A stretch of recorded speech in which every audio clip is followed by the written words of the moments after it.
BJP জোট সরকারের উন্নয়ন দেখাতে আজ সরকারি উদ্যোগে রাজ্যে চলছে এক অভিনব নাটক। ভাঙা রাস্তা ঢেকে দাও পর্দা দিয়ে, ভাঙা ড্রেন লুকিয়ে খেলো বিশাল ব্যানারে, আর মঞ্চে উঠে শোনাও হাজার হাজার কোটি টাকার উন্নয়নের রূপকথা।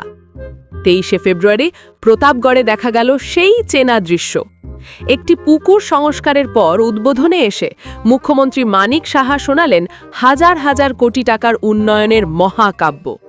বিরোধীদের উপদেশ দিলেন উন্নয়ন দেখতে হলে নাকি চোখের ক্যাটারেক্ট অপারেশন করাতে হবে, কালো চশমা খুলতে হবে। যে আজকে ত্রিপুরার যে উন্নয়ন, যদিও বিরোধীরা কিন্তু উন্নয়ন দেখতে পান না, কিন্তু কিছু করার নেই। ওনারা উন্নয়ন না দেখার জন্যই যে কালো চশমা পরে আসেন, বা ওনাদের আমি মাঝে মাঝে বলি যে চোখের ছানি পড়ে গেছে এবং ছানি অপারেশন করলে ভালোভাবে দেখতে পাবে যে উন্নয়ন কাকে বলে। আমি গত এই 1 বছরে, বাকি তো বাদ দিন, আমাদের সরকার এসছে আজকে প্রায় 8 বছর হয়ে গেল, ভারতীয় জনতা পার্টির সরকার।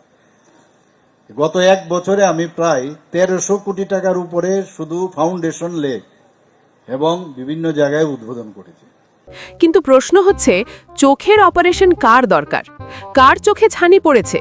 কার কালো চশমা খুলতে হবে?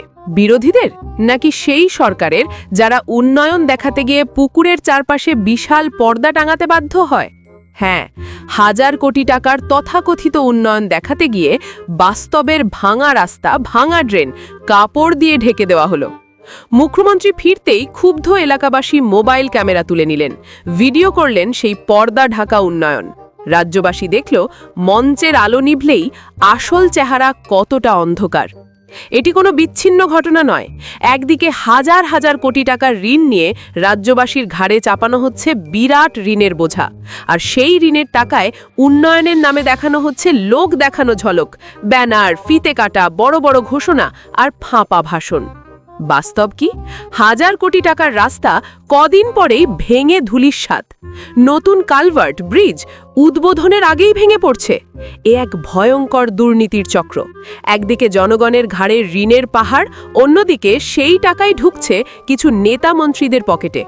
জনগণের টাকায় গড়ে উঠছে বিজেপি নেতাদের বিলাসবহুল গাড়ি বাড়ি। কমিশন, সোর্স, কাটমানির কালো টাকায় ফুলে ফেপে উঠছে নেতামন্ত্রীরা। আর সবকিছুই চলছে মানিক সাহার আশ্রয় প্রশ্রয়। আসলে মুখ্যমন্ত্রী মানিক সাহা তার অকর্মণ্যতার পরিচয় তিনি আগেই দিয়েছেন। এখন সেই সঙ্গে যোগ হয়েছে আত্মপ্রচার আর বাস্তব ঢাকার কৌশল। ভাষণে বিপ্লব দেবের ওলটকলট কথাও হার মানছে এখন মানিক সাহার হাস্যকর ভাষণের কাছে।